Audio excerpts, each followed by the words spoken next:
Ok, muy buenos días queridos hermanos, bienvenidos a nuestra quinta presentación. Vamos a continuar hoy y vamos a hablar algo sobre el problema del continuo. Antes de comenzar, nos arrodillemos para orar.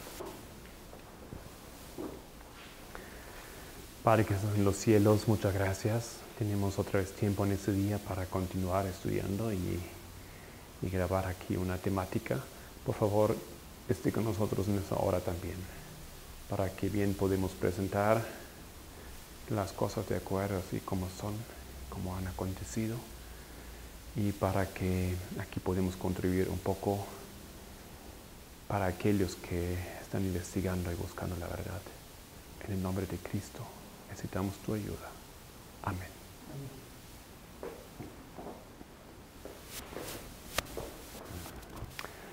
Quiero resumir un poquito, no resumir tanto, sino poner aquí una línea de los eventos que más o menos hemos visto hasta ahora. Estamos estudiando la desolación de Jerusalén, estamos estudiando qué aconteció en la historia adventista, que el pueblo se encuentra hoy en día en esa situación de rechazar los fundamentos de nuestra fe, de oponerse a lo que los pioneros, los que habían dado el mensaje del juicio en el tiempo de 40-44 habían enseñado. ¿Qué pasó? Que nosotros nos alejamos tanto hoy en día del espíritu de profecía y ya no la podemos tomar como un fundamento de exponer o de entender e interpretar textos bíblicos. En esa línea hemos visto que han acontecido cosas que Joel describe como una continua destrucción de unos insectos que comen y comen, que después de 4 generaciones ya no queda casi nada. Habíamos dicho que ya en 1844 Urias Smith, que escribió el libro Daniel y Apocalipsis y otros libros, ha tenido cierto problema con el espíritu de profecía por asuntos de orgullo, como él veía un ataque personal, consejos que Elena White le había dado. 1883, el presidente de la conferencia, Butler, él escribe una serie de artículos acerca de los niveles de inspiración en el Review and Herald, de esa manera ya tocando el tema, analizando qué grado de inspiración tiene el espíritu de profecía, qué grado tiene sus diferentes textos que él había redactado. Bien conocido entonces para todos nosotros, 1888, los eventos en conexión con la conferencia de Minneapolis, el rechazo del pueblo y específicamente de los líderes de la iglesia de la luz que Dios había dado a través de Wagner y Jones. Y eso incluye el rechazo del espíritu de profecía que estaba a favor de ese mensaje, y luego la ponen a Elena White a Australia, lejos del centro de las decisiones de la Iglesia Adventista del Séptimo Día en los Estados Unidos.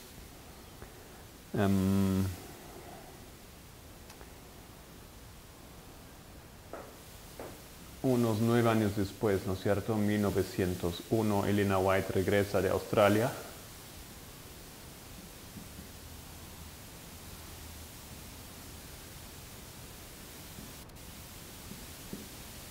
Un tiempo donde, claro, ella ha podido usar ahí para edificar, para apoyar el trabajo de la iglesia en este continente. No obstante, era claro para muchos que ese tiempo para ella ahí era algo así como un aislamiento, una manera de tratar de poner lejos esa problemática, ese espíritu de profecía que tiene aparentemente tantos consejos de cómo y qué debería hacer la iglesia, las cosas. que era en ese momento desagradable para la iglesia y algo como así, una problemática así de esa manera se hicieron, la pusieron lejos, pero en 1901 ella vuelve. En ese mismo año hay una reforma en la iglesia, una reforma de reestructurar la organización. O sea, Elena White claramente habla de varios problemas que tienen que ser resolvidos, problemas de organización. Simplemente pocos hombres estaban liderando una iglesia ya muy grande, que había crecido. Y ella favorece y pide que se organice la iglesia de una nueva manera. Así que ahora más hombres, dentro de pocos años la iglesia realmente toma esos consejos y lo pone en práctica. Y dentro de pocos años el equipo de unos pocos hombres ahí en la sede de la iglesia en California se marcha para Washington y crece de unos pocos a unos 200, creo, personas que ahora toman el liderazgo, la organización de la iglesia. Otros cambios se hacen también de la estructura, de la organización de las divisiones, etc. Aquí hay una reforma de la organización de la iglesia, 1901. Pero la iglesia no escucha todos los consejos, específicamente un consejo que estaba conectado con el sanatorio de Battle Creek y también con la casa publicadora de Review and Herald, las oficinas, no fueron puestos en práctica. El problema con las oficinas era que ellos imprimieron material no adventista, material que no era de ni para la iglesia, simplemente para llenar los libros de trabajo y para, bueno, de un punto de vista financiero, para funcionar. Y en el siguiente año, entonces, hay un terror porque se queman los dos edificios. Primero en el febrero el sanatorio de Battle Creek y antes del fin del año también quema la casa editora. Eso realmente fue entendido como un castigo del Señor porque cayó fuego del cielo que consumió a esas dos instituciones. En consecuencia de que la iglesia no había escuchado y puesto en práctica todo el consejo del Espíritu y Profecía de una reforma que se debería haber hecho. Battle Creek luego pierde la posición de un sanatorio de importancia, un centro de ellos. También querían tomar, de cierta manera, la potencia que habían adquirido, la grandeza y la influencia, en cierta manera lo querían, en Battle Creek querían usar para ellos mismos generar una obra, algo independiente de la iglesia, algo, digamos, hacer una obra propia, ¿ya? Comenzar un trabajo, avanzar por un lado, pero Dios frenó esos planes. Eso fue en 1902.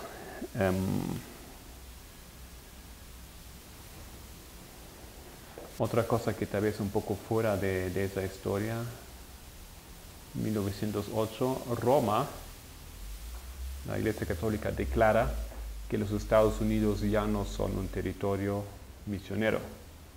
O sea, para la Iglesia Católica, ellos habían concluido cierta obra hasta 1908, entendiendo que los Estados Unidos ya no es necesario que vamos ahí para hacer obra misionera porque ya hemos, digamos, de cierta manera conquistado ese país.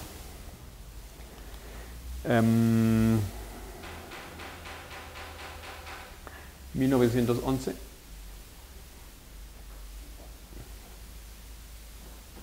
tenemos la reforma o algunos cambios en el conflicto de los siglos, Great Controversy, porque las tablas de la impresión se gastaron y desde luego ellos usaron la oportunidad de preparar nuevas tablas y de esa manera también redactando un poco el texto o mejorando algunas cosas. Prescott, del cual ya habíamos empezado a hablar ayer, William Warren Prescott, es líder de la iglesia adventista, También uno de los intelectuales de la iglesia propone una gran lista de cambios que a primera instancia no se informa a Elena White y quiere incorporar esos cambios. Pero ella se entera a través de unos rumores y ella frena, digamos, ese intento de cambiar, ya que Prescott tenía la intención de cambiar y mejorar todos los libros de la Iglesia Adventista a base de una teología más avanzada, según él. Se admitieron algunos cambios en el conflicto de los siglos, pero cambios más bien superficiales, pequeñas correcciones aquí y allá, sin, digamos, tocar el mensaje ni la teología del conflicto de los siglos. 1911. 1915.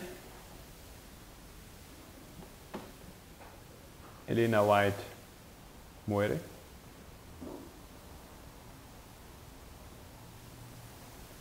Y ahora las cosas van a ser un poco diferentes de aquí en adelante.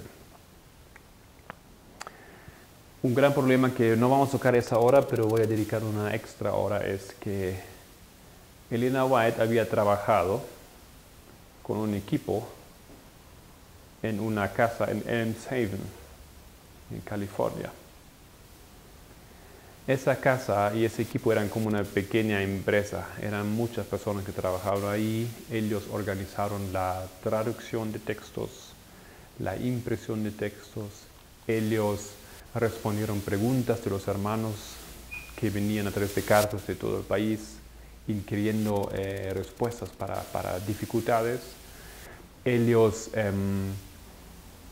también juntaron material según ciertos temas para compilar los textos para libros, ciertos libros temáticos, etc. Eso fue toda una pequeña empresa. Mucha gente estaba ahí, era bastante grande la casa, se engrandeció encima de la casa para poder trabajar ahí como una oficina.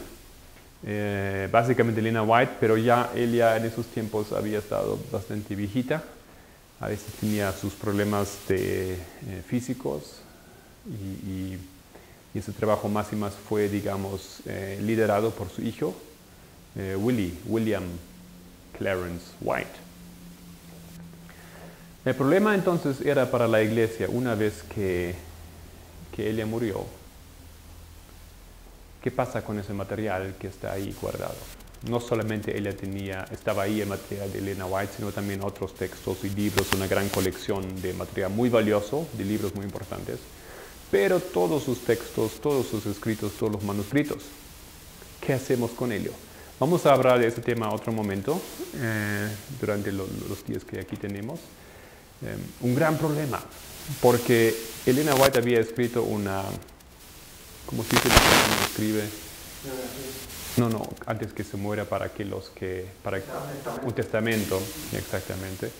Y ella tenía que cambiar varias veces el testamento para ajustar a la circunstancia y a la complicación de la situación. Porque el gran problema era que Elms Haven había generado muchas deudas.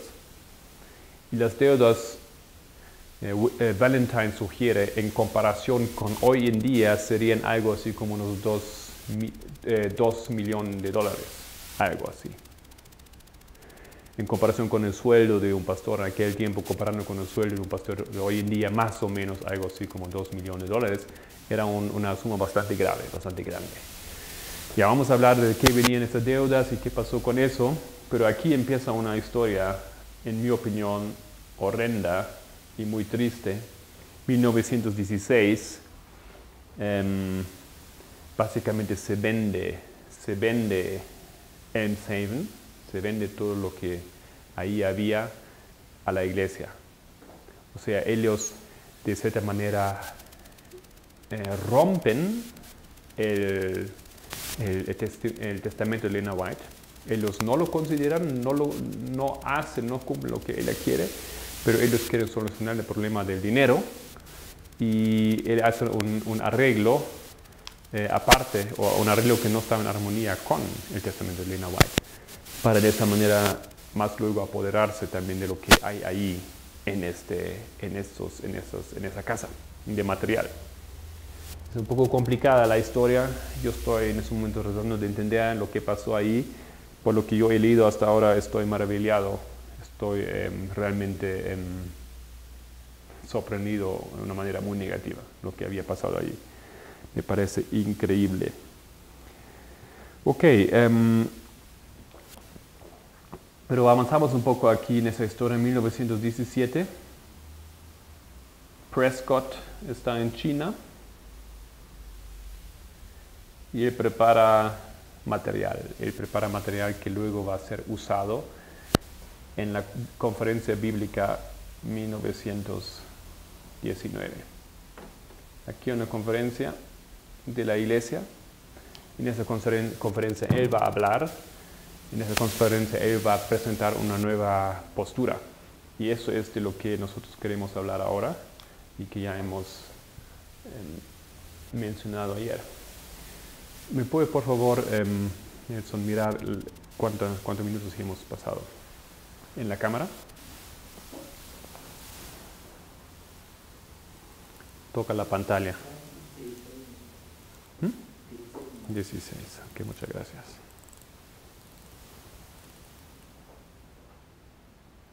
Ok. Entonces,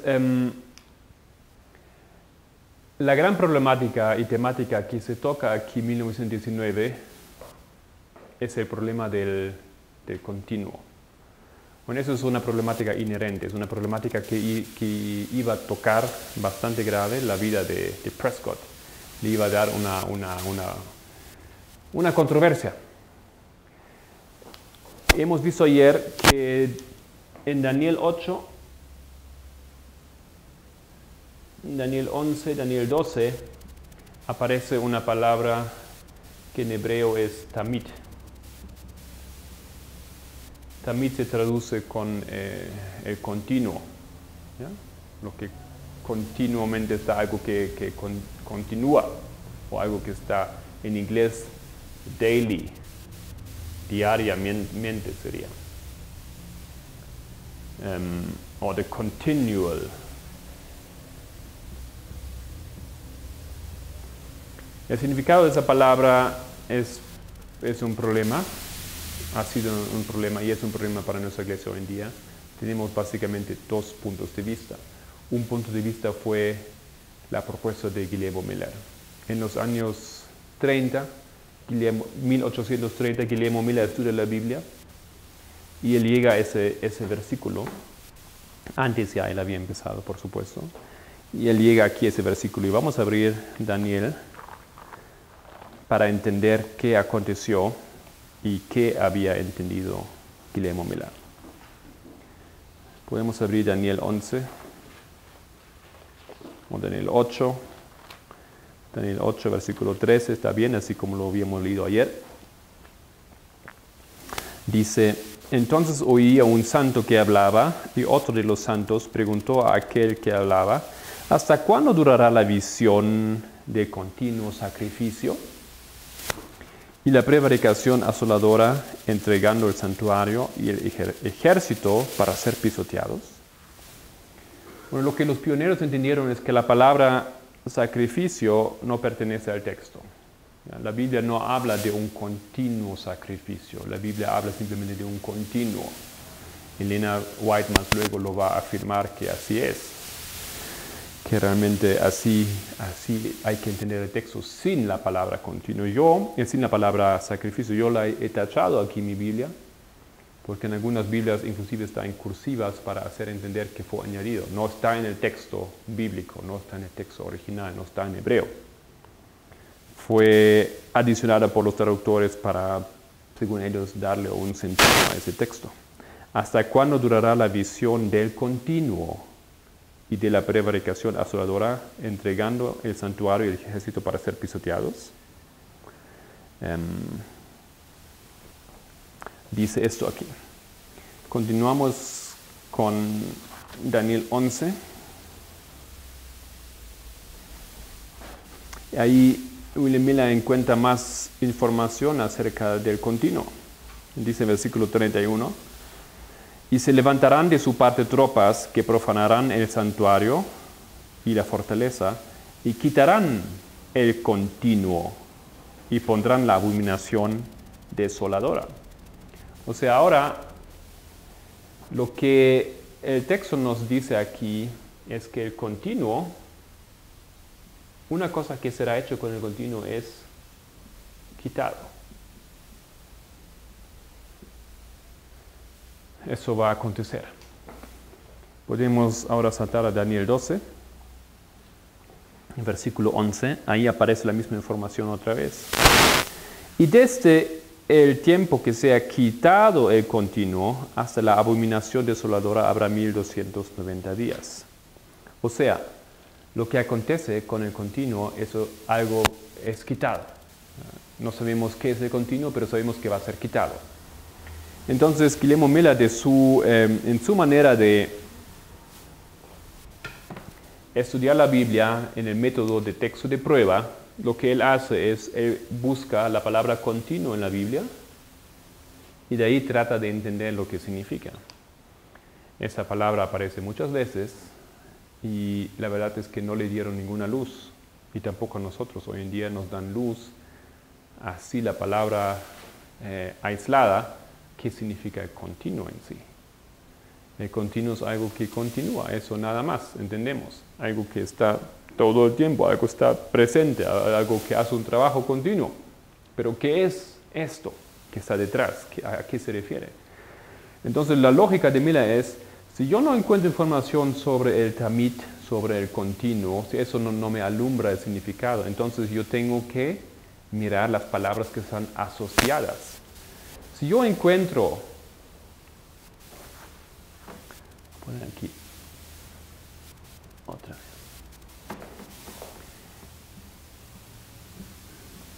El continuo es quitado. Yo no sé qué es el continuo. Tal vez me ayuda a buscar en la Biblia las cosas que son quitadas. Y si yo encuentro la cosa que es quitada en la Biblia, de ahí puedo entender lo que es el continuo. Eso fue su raciocinio cuando él descubrió en la Biblia, en 1 Tesalonicenses, algo que será quitado. Y vamos allá a ese texto. 1 Tesalonicenses, 2 Tesalonicenses, capítulo 2. Segunda epístola a los Tesalonicenses, capítulo 2, versículo 3.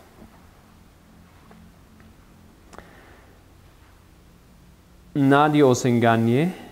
Tal vez un poco antes empezamos, ese comienzo del capítulo. Pero con respecto a la venida de nuestro Señor Jesucristo y nuestra reunión con Él, os rogamos, hermanos, que no os dejéis mover fácilmente de vuestro modo de pensar, ni os conturbéis, ni por espíritu, ni por palabra, ni por carta, como si fuera nuestra, en el sentido de que el día del Señor está cerca. Entonces, la información que él tiene aquí ahora tiene que ver con la venida de Cristo. Hay que saber bien, hay que entender bien lo que tiene que acontecer antes de la venida de Cristo. Versículo 3. Nadie os engañe en ninguna manera, porque no vendrá sin que antes venga la apostasía. La venida de Cristo no será antes que no se manifestará la apostasía. Y se manifieste el hombre del pecado, el hijo de perdición. El hombre del pecado, hijo de perdición, luego los protestantes y también los pioneros van a entender que es Roma papal. Eso es el hombre del pecado. Porque dice aquí, el cual se opone y se levanta contra todo lo que se llama Dios o es objeto de culto, tanto que se siente en el templo de Dios como Dios, haciéndose pasar por Dios. Eso es el hombre del pecado. Identificamos a aquella persona, esa institución, como la Iglesia Católica Romana. Y así lo han hecho los protestantes también. Pero continúa ahora. ¿No os acordáis que cuando yo estaba todavía con vosotros os decía esto? Así que aquí entendemos que hay una información interesante, porque en el tiempo de Pablo no existía la Iglesia Católica, ni existía la organización de la Iglesia Católica todavía. Pero él habla ya de algo que va a venir. Pero él no lo menciona con nombre aquí, él solamente dice, es el hombre de pecado. Ustedes entienden, ¿no es cierto? ¿Recuerdan cuando yo os dije esto? Él habla de una manera un poco escondida, solamente el que entiende sabe de qué él habla. Ya vamos a ver por qué. Versículo 6. Y ahora vosotros sabéis lo que lo detiene. O sea, esto que tiene que venir todavía no puede venir porque es detenido por alguien. Ustedes saben, algo que lo detiene a fin de que a su debido tiempo se manifieste. Porque ya está en acción el misterio de la iniquidad, solo que hay quien al presente lo detiene hasta que el que a su vez sea quitado de en medio. Entonces aquí tenemos el quitado. Tenemos una entidad en 2 Tesalonicenses que también será quitada. Y esa entidad es aquella que frena a Roma papal, frena que Roma papal puede surgir, puede entrar en acción. Entonces la pregunta es, ¿cuál entidad, qué poder, qué imperio, qué persona existía en el tiempo de Pablo que tenía que ser quitado para que luego podría dar luz, podría dar espacio a la actividad de Roma papal? Esa entidad que Pablo aquí no menciona con palabras, pero él dice, ustedes entienden. Por las circunstancias políticas él no la podía mencionar. Y esa entidad que existía y que tenía que ser quitado para dar espacio a Roma papal no era otro poder que Roma pagana. Entonces aquí un poco enigmáticamente Pablo habla de Roma pagana y dice que Roma pagana tiene que ser quitado y luego va a aparecer hijo de la perdición. Pero por supuesto él no lo podía hacer público porque eso hubiese sido hubiese sido malentendido. Los cristianos están ahí maquinando alguna actividad en contra del Imperio Romano. Por eso él no lo podía decir así abiertamente, pero él dice, ustedes recuerdan, yo les había dicho, ¿no es cierto? Entonces, el que es quitado en 2 Tesalonicenses es Roma pagana. De ahí, Guillermo Miller entendió el significado del continuo, porque el que es quitado en Daniel es el continuo y tiene que ser el mismo que Roma pagana. Otras palabras, el continuo no es otra cosa que el paganismo. Porque Roma pagana no es otra cosa que una sucesión de Grecia pagana. Y Grecia pagana no es otra cosa que la continuación de Medo-Persia pagana. Y Medo-Persia pagana no es otra cosa que la continuación de Babilonia pagana. Y eso es lo que tenemos aquí en el diagrama.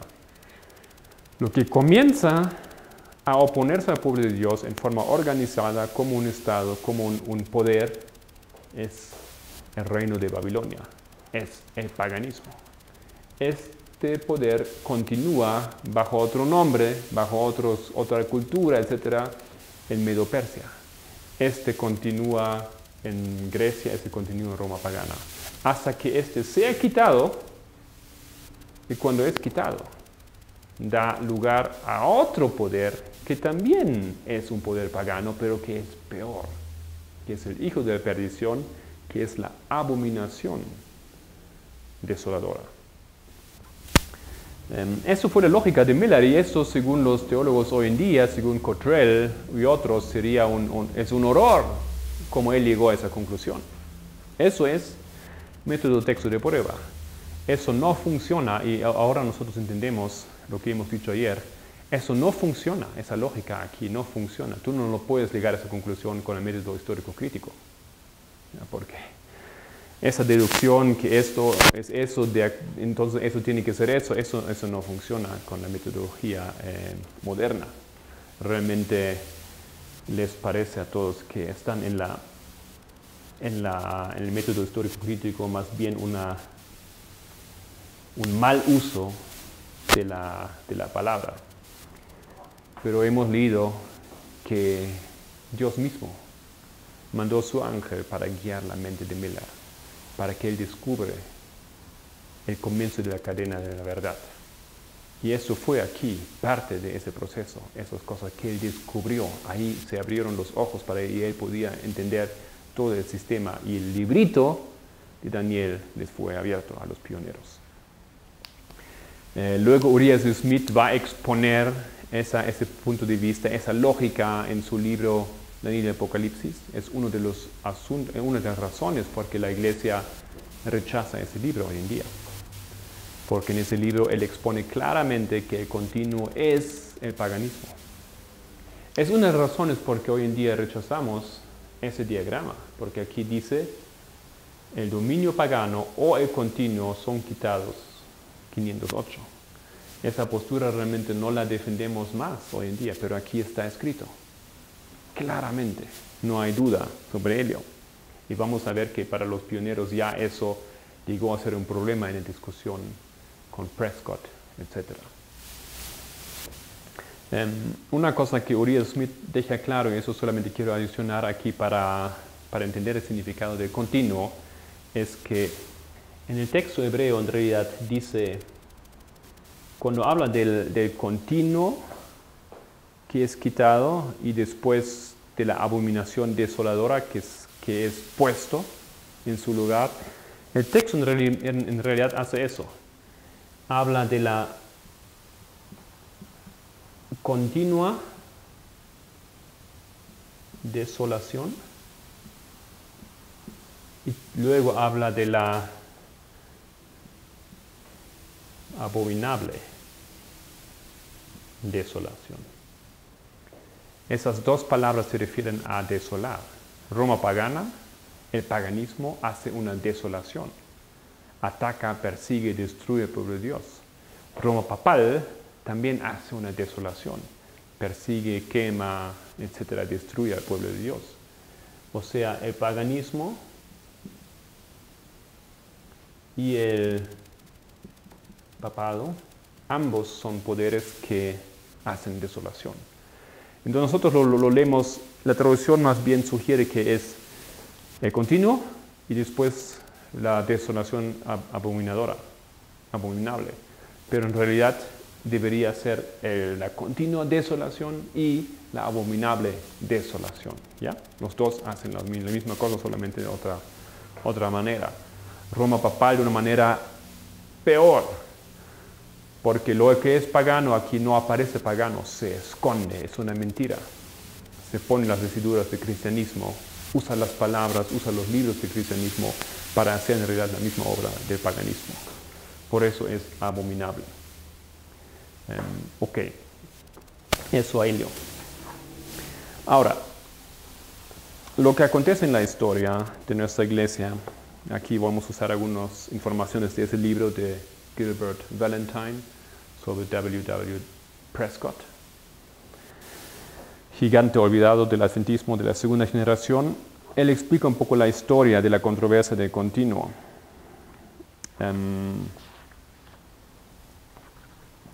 Él dice que en los mismos tiempos la iglesia estaba luchando con la problemática de Kellogg que se convirtió a ideas panenteístas. Y en el mismo ese hombre prominente de la iglesia y se apartó todo ese sistema de Battle Creek, el sanatorio, etcétera, de la organización. En el mismo tiempo la iglesia enfrentaba la problemática con el continuo, aquí en los años 1920 más o menos, un poco antes. Y en esa situación, pero él dice que en comparación no era nada más que una tormenta en una taza de té, ¿ya? Que parecía una gran cosa, pero en realidad en comparación con la otra problemática que la iglesia tenía, no era tan gran cosa. Pero no obstante, él también muestra que en realidad, aunque parecía chiquito, era una cosa que tenía grandes consecuencias, y eso es verdad. Porque lo que pasa aquí, y eso va a revelar esa historia, es, una vez más, un problema. Dependiendo de qué punto de vista tú tienes acerca del continuo, eso influye en realidad tu opinión del espíritu de profecía. Y eso es algo que acontece en ese tiempo. Porque eso es lo que los milleritas enseñaron, eso es lo que Guillermo Miller enseñó, eso es lo que Elena White defendió. El continuo es el paganismo.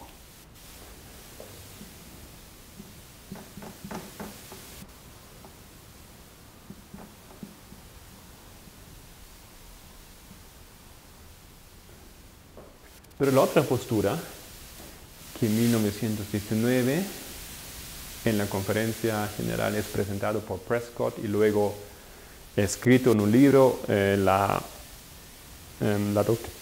doctrina de Cristo, donde él explica un sistema de cristocéntrico de nuestra convicción, de nuestra fe. Él defiende una nueva postura, que el continuo es el trabajo o la obra mediadora de Cristo. Cristo que continuamente trabaja para perdonar los pecados, ya en forma de los sacrificios en el antiguo pacto y en forma de su sacrificio en la cruz. ¿Ya? Eso es la otra postura que se introduce en nuestra iglesia a través de Luis Conradi, el líder de la Unión Europea, un alemán, que no sé dónde, pero él descubrió esa idea, que es una idea que existía ya cientos de años antes, a través de unos protestantes que generaron esa idea. No es una idea católica, los católicos tienen otra explicación del continuo, pero él la rescata esa idea y él la pone a la discusión de la iglesia, y Prescott la aprende de él y lo hace más público ahora en los Estados Unidos, y otros como Wagner, como Daniels y otras personas más adoptan esa posición del continuo siendo la obra mediadora de Cristo. Como ya hemos dicho ayer, la idea de Prescott era de crear una teología adventista mucho más cristocéntrica. Eso es lo que él quería hacer. Pero el problema aquí es que si el continuo es el trabajo mediador de Cristo, eso realmente es lo opuesto de que los pioneros entendieron. El continuo es el paganismo. Eso es luz, eso es sombra. Eso es satánico, eso es divino. Entonces, no tenemos aquí una pequeña diferencia, tenemos aquí una lucha de posiciones absolutamente opuestas. Y lo que la gente en ese tiempo entiende bien, que Elena White está en ese lado.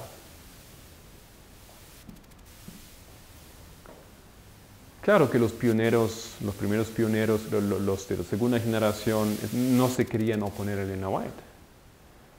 Pero igual ellos querían defender su posición, estaban convencidos de su posición. Entonces aquí es lo que Prescott llama, lo voy a leer tal vez del texto mismo, aquí en la página 215, dice: pero en realidad la disputa por los protagonistas principales se enfocaba en un asunto vital teológico, que estaba más bien escondido, estaba más bien debajo de la superficie, que la iglesia tenía que resolver. Y eso era la relación del espíritu de Elena White a la interpretación de la escritura. O sea, el problema que estaba escondido, involucrado en todo ese problema, en la controversia del continuo, era la relación que nosotros tenemos a Elena White y cómo entendemos la palabra del espíritu de profecía. ¿Qué es lo que ella dice en relación a la Biblia? ¿Cómo debemos entender? Fíjense, eso aquí llega a una culminación, cosas que ya habían empezado desde el inicio de la historia del pueblo adventista. Aquí habría que ver entonces cómo debemos entender el espíritu de profecía, cómo debemos entender las cosas que ella dice, qué significado tienen, qué nivel de inspiración tienen. Vamos a ver que si tú quieres tomar esa posición, tú tienes que borrar de esta manera la autoridad de Elena White. ¿Ya? Y eso es la problemática que aquí surge en esa discusión. Y por eso esa discusión es muy importante. Por eso esa discusión hoy en día todavía es muy importante. Para muchos parece que el continuo, una palabra, una complicación. ¿Qué significa eso para mí? Significa qué posición yo tomo en referencia al espíritu de profecía. Eso es una cosa que está muy, muy clara, que voy a tratar de ahora demostrar en lo poco de tiempo que nos queda.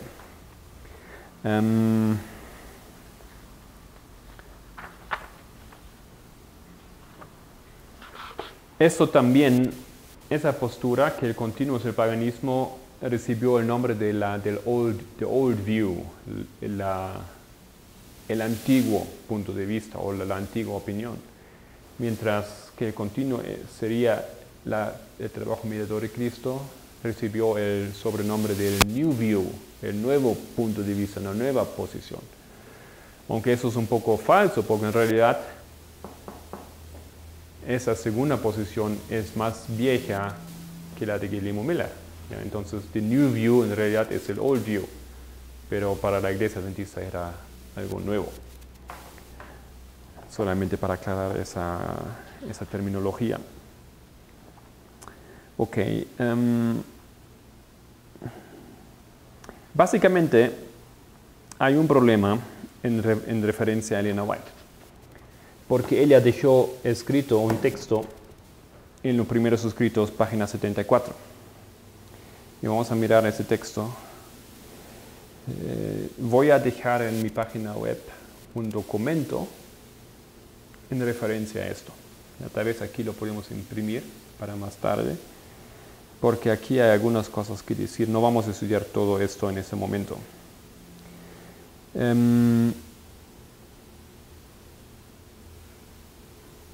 Estoy mirando cómo lo hago ahora.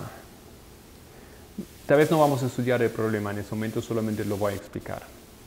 En primeros escritos, Elena White dice, vamos a leer aquí directamente del texto. Primeros escritos, página 74. Ahí en los primeros escritos aparece un texto de una visión de Elena White. Esa visión ella no recibió en el momento que fue compilado el libro de los primeros escritos. Los primeros escritos son una compilación que se hizo en 1850. Elena White había tenido una visión en el año 1930, si recuerdo bien, 30-31. Y parte de esa visión fue tomada y colocada en el libro de primeros escritos, bajo el título o el título El tiempo de reunión. Eso es el capítulo 18 aquí en nuestros primeros escritos. Ese texto no ha sido escrito por ella en ese tiempo para ese libro, eso fue una recompilación de sus textos. Y ahí lo que pasa es que en ese texto ella dice algo que parece realmente complicar la nueva postura del continuo. Ella dice esto: entonces vi, en relación con el continuo, que la palabra sacrificio había sido provista por la sabiduría humana. ¿Ok? Y no pertenece al texto. Y que el Señor dio, y ahora la parte importante, y que el Señor dio el sentido correcto a los que proclamaron que había llegado la hora del juicio. O sea, ¿quién tenía la posición, la opinión correcta en referencia al continuo? Aquellos que proclamaron la venida de Cristo. ¿Quiénes fueron que proclamaron la venida de Cristo?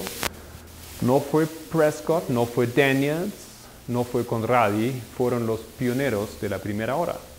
fueron los que trabajaron en el tiempo de 40 a 44 proclamando la venida de Cristo. Otras palabras, Guillermo Miller, ¿no es cierto? Charles Fitch, Uriel Smith, Jaime White, Bates y muchos más. Ellos tenían, según el Espíritu de Profecía, aquí claramente la posición correcta sobre el continuo. Y eso hace la cosa fácil. Porque si nosotros miramos qué habían enseñado ellos, qué habían dejado escrito sobre el continuo, ellos dicen que el continuo es el paganismo. Tan fácil es. Pero ¿qué hacemos entonces si nosotros tenemos una nueva idea de continuo a través de una teología moderna? ¿Qué hacemos con ese texto? Y aquí tenemos la problemática que es tan simple, en realidad, acerca del continuo. Si tú te quieres hacer la vida simple, si tú quieres recibir el consejo de tener una fe como un niño, no hace falta que tú entiendas todas las implicaciones del Talmud. No necesitas entender el idioma, simplemente puedes fiarte en la palabra del Espíritu de Profecía. Ella dice que los pioneros de la primera hora tenían el punto correcto, la posición correcta, entonces eso es lo que yo creo. Tan fácil se hace la cosa. Pero la mente del teólogo no podía aceptar eso. Y Prescott y Daniels y otros empiezan ahora a luchar contra esa posición. Y es difícil porque ese texto es muy claro.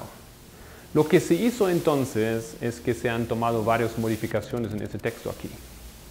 Eso podemos en la próxima hora tal vez demostrar. Hay una serie de cambios que se han hecho para que se pueda entender ese texto bajo una luz diferente. Y voy a leer, a ver si encuentro aquí cómo Valentine lo explica a la situación.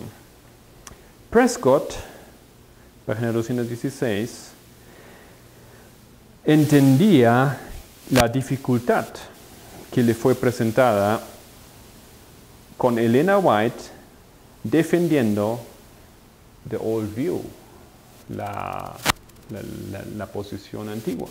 Eso, el continuo es el paganismo. Él entendió.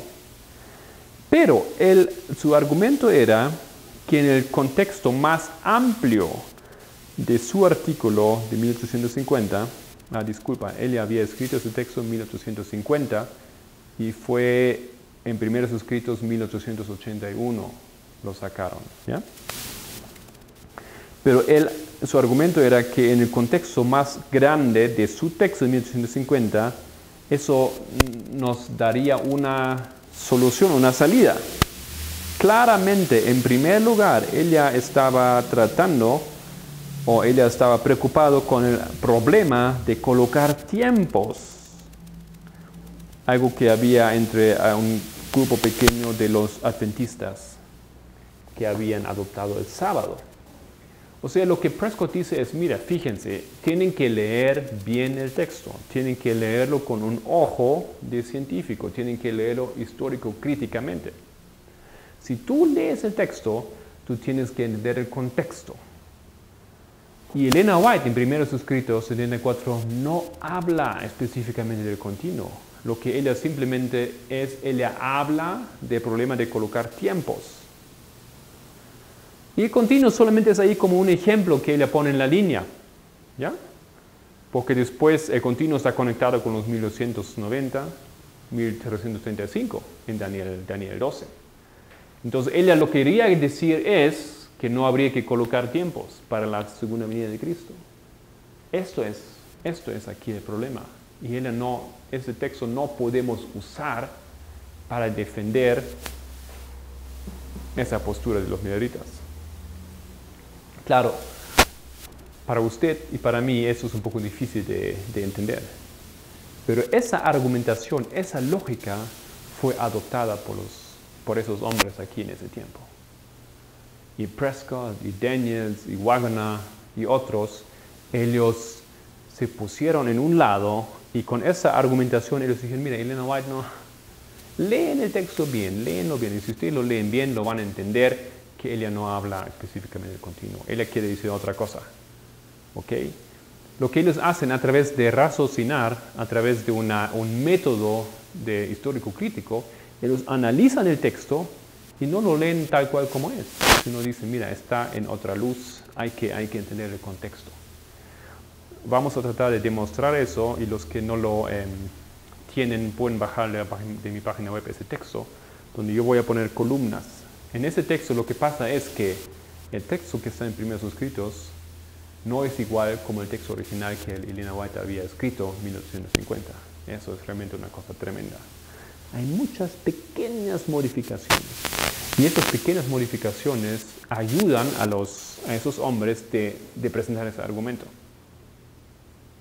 Sin esas modificaciones hubiese sido difícil. O sea, si tú tomas el texto original que salió en Review and Herald 1850, tú no puedes tan fácilmente argumentar como Prescott y esos hombres argumentaron en esos tiempos aquí, haciendo, digamos, de ninguna validez ese texto aquí. Había grandes oponentes en esa discusión, y lo que hace aquí Valentine a mí no me parece bien, porque lo que él hace es, él pinta esa historia como una lucha personal entre Prescott por un lado y Haskell por otro lado. Haskell, que ha sido muy amigo de la familia y de Elena White, él también escribió un libro, o 2 libros, ¿no es cierto?, explicando en Daniel la historia del vidente, ¿se dice eso?, de Patmos, ¿ya? Y la historia del libro de Daniel, explicando cada versículo. Ese pionero, él defendía, digamos, hasta la muerte, podemos decir, a Elena White, y el espíritu de profecía y la verdad de su testimonio profético. Y él se opuso gravemente a lo que hacía Prescott y esos hombres. Y lo que Valentine hace aquí en ese libro, él lo pinta esa historia así como si fuese una historia personal entre esos 2 hombres, y uno se sentía atacado personalmente y daba contra con otro.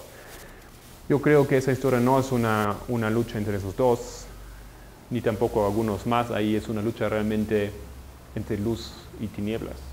Aquí Satanás está tratando de realmente quebrar una fe en el espíritu de profecía. Está preparando aquí un argumento, y de aquí en adelante la iglesia va a separarse de Elena White más y más, de manera de colocarla en un lugarcito.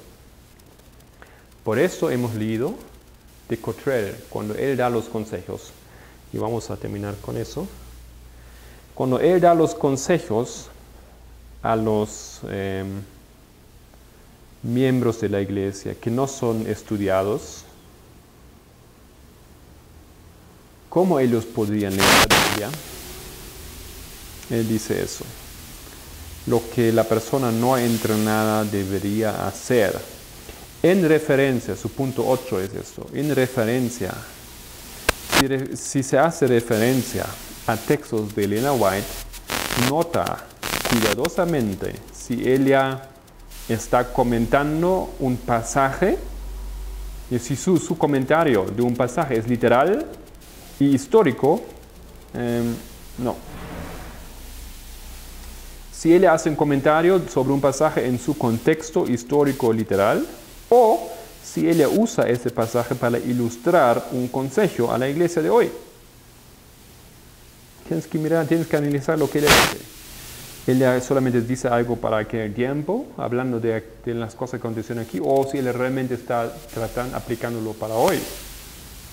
No cualquier cosa que ella dice se puede aplicar para nosotros hoy, según él. Como mensajero de Dios, para la iglesia de hoy, mucho de su uso de la Biblia es lo que nosotros podríamos llamar un uso pastoral, homilético, ilustrativo, pero no indicando el significado del escritor bíblico, de lo que el escritor bíblico quería decir con ese pasaje. O sea, básicamente, si tú lees Elena White, cuidadito, mucho cuidado. Lo que ella no hace es, ella no da una explicación del texto bíblico. Ella, básicamente, según Cottrell, lo que ella hace es, ella usa ese texto para ilustrar algo que ella quiere decir. Tú no puedes tomar su palabra como explicación del texto bíblico. Eso sería mal usar, según Cottrell. Y eso es, para mí es tremendo, pero esa manera es como Prescott y los otros usaron aquí el texto de Primeros Escritos 74. Ella no nos da una explicación del continuo. Ella habla de otra cosa y simplemente ilustra y pone aquí un ejemplo y en su lugar para, tal vez no tan correcta porque ella tampoco era tan educada, pero ella pone aquí una situación que no tiene nada que ver con explicar y defender el texto, pasaje bíblico. Queridos hermanos, la posición de estudiar la Biblia con la ayuda de la hermenéutica, con la ayuda de un Hermes, con la ayuda de una técnica de histórica crítica, realmente nos pone en dificultad con una simple aceptación y una plena fe en el espíritu de profecía. Y eso es lo que Valentine también entiende cuando lo dice aquí en el libro. A ver si quiero añadir más una cosa aquí, si no vamos a estar cerrando.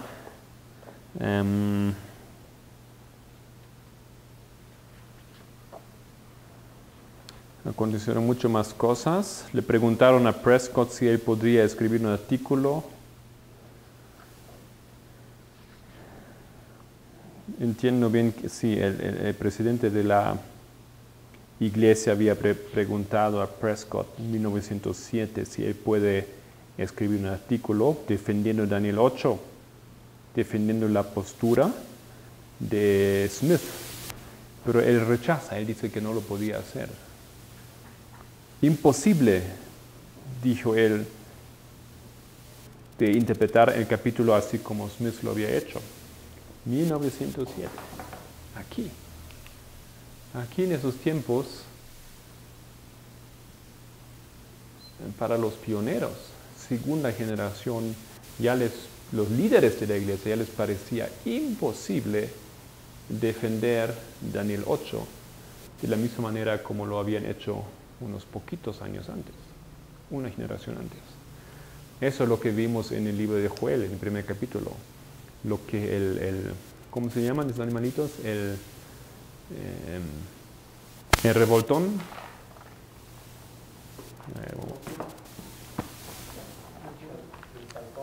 Lo que quedó de la oruga comió el saltón. ¿Ya? Aquí ya tenemos lo que la oruga hace. Eso es el primer paso. Ya somos una generación después de la generación de los pioneros más o menos. Y aquí ya ellos dicen que no. Preston dice, no, yo no puedo. Yo no puedo defender Daniel 8 así como Uriah Smith, como los pioneros lo habían defendido. Ya nos hemos alejado gravemente y nos hemos alejado aquí en un punto fundamental. Bueno, entonces dejamos ese estudio por ahora y vamos a continuar un poco más tarde. Hay algunas cosas todavía que queríamos decir en referencia al continuo. Cerramos con oración.